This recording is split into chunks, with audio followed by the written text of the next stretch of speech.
Aujourd'hui, nous réalisons des tests sur des essais de guidage et autoguidage, optique, GPS. L'objectif des tests est de pouvoir évaluer et de pouvoir tester les matériels en conditions réelles de terrain sur des vignes bien plantées ou des parcelles avec des manquants, des trous, des vieilles parcelles de vignes, voir si on peut s'en servir dans toutes les conditions et pouvoir optimiser leur utilisation.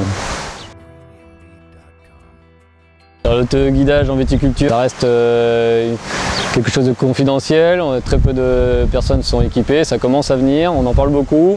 Aujourd'hui, chaque constructeur présente son système, on ne sait pas vraiment qui est le mieux, qui est la meilleure solution. On est là pour essayer justement de comparer ces outils et de pouvoir aider les gens à prendre des décisions sur peut-être l'éventuel achat de ces techniques. On a testé l'ergonomie des tablettes, la capacité à maintenir un cap et une précision centimétrique au niveau de l'interrang. On a aussi pu tester l'aide à la conduite sur le point stress du pilote, facilité de prise en main de chaque système, voir si c'est intuitif ou pas. Mes attentes en tant que viticulteur seraient de pouvoir soulager le travail au quotidien lié à la conduite des engins, pouvoir consacrer certainement plus de temps au réglage des outils depuis la cabine, de pouvoir combiner beaucoup plus d'opérations tout en gardant une sécurité de conduite maximale. Et puis peut-être aussi faire remonter des informations au niveau du bureau pour la traçabilité si les techniques le permettent. La journée, c'est arrivé dans des groupes d'échange entre viticulteurs qu'on a au sein de la Chambre d'agriculture.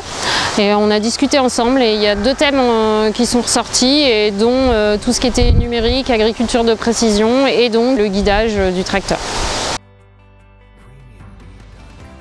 Cette technologie de guidage peut aider les personnes qui démarrent à être plus concentrées sur les outils, moins sur la conduite et du coup moins faire de bêtises. Parce que le problème dans la viticulture, c'est de gérer le matériel et le tracteur. Ça peut être compliqué, ça fait beaucoup de données et souvent il y a des petits accidents. Donc vraiment le but du guidage, c'est d'aider dans son confort le viticulteur et de permettre à des gens qui arrivent nouvellement dans le monde viticole d'acquérir plus vite les connaissances. La journée du 7 septembre aura lieu à l'Oisellerie.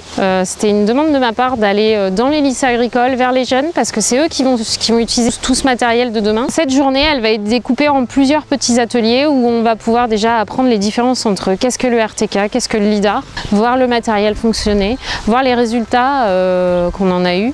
Il y aura aussi les résultats sur les tests tracteurs qui ont été testés au niveau conduite, mais au niveau consommation gasoil. Et donc le but, voilà, c'est de faire une journée dynamique.